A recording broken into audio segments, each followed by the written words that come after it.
Hi friends, welcome to Key to Pictures. This video is all about backlighting and how to get beautiful backlit pictures. So let's take a look at what a backlit picture is. This is of my kids. This is Maddie and Lyndon, and we were just in a field and had some cupcakes and some balloons and got these beautiful backlit pictures. So I love backlighting because it can just give you such a cool look and a cool feel to your pictures. And I feel like it just kind of makes them dramatic for you. So there's a few things to remember when you are taking a backlit photo. The first one is you want to do your backlighting photos about the hour before the sun sets. And really, the closer that it gets to the sun setting, it's almost a little bit easier because you want the sun to be very low in the horizon to give you the beautiful golden color, but also you want it to be low so that you can be able to position your subject or position something to block that sun. So when you're setting up to do a backlit photo, you want to either you want to put your subject with their back towards the sun setting. And then you want to, if you can, put your subject right in front of that sun so it's stopping that total glare. So they are blocking the sun from you, basically, from the camera.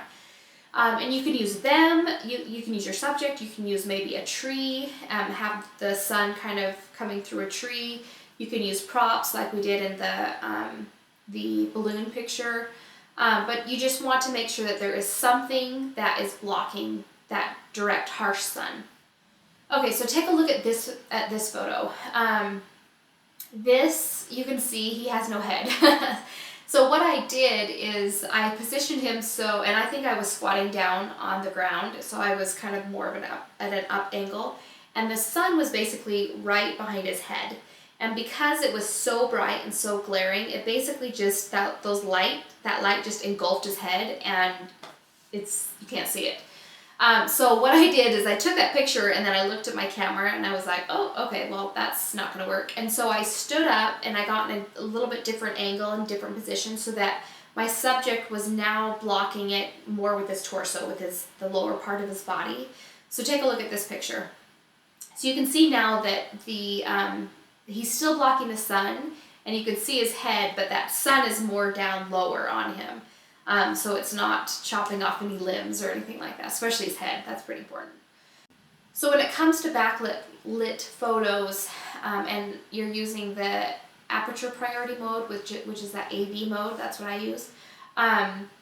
If you just take the picture, then your camera is most likely going to underexpose for your subject because there's so much light flooding in behind your subject that your camera is taking in that light, and which will make your subject kind of dark. So what I always do is I take a test shot first. So I take a picture and then I'll look at it and then I adjust as needed. So take a look at this picture. This is my daughter, and she we were doing just kind of some fun photos out there, and I took the picture and I looked at it on the playback on my camera, and I could see that it was completely underexposed. So what I did is I used the shutter speed, using the shutter speed, I decreased the shutter speed in order to give me more of an exposure. So you want more light into your camera, so you're decreasing your shutter speed. So what that looks like kind of the quick way, is if you have a Nikon, you're just moving your shutter speed, you're doing a couple clicks to the left, meaning that you are increasing that exposure. And if you have a Canon, you're moving your dial a couple clicks to the right, and that's doing the same thing. It's increasing that exposure, and that way you're getting more light on your subject, and the back area is overexposed. So you can see this picture now.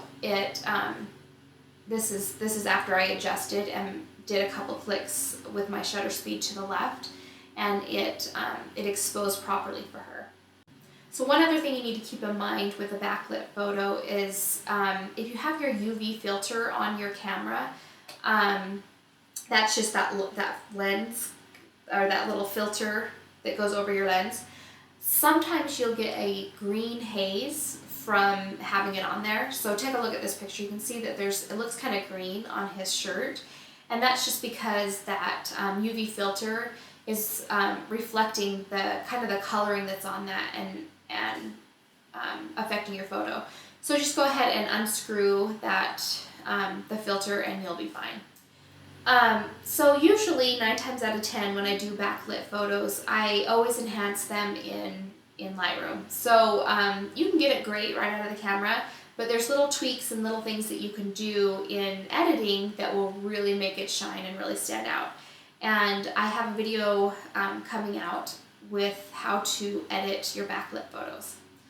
So of course I want to leave you with a quote, and the quote today is by C.S. Lewis, and he said, "Hardships often prepare ordinary people for an extraordinary destiny." So I hope you make it a great day, and I will talk to you soon.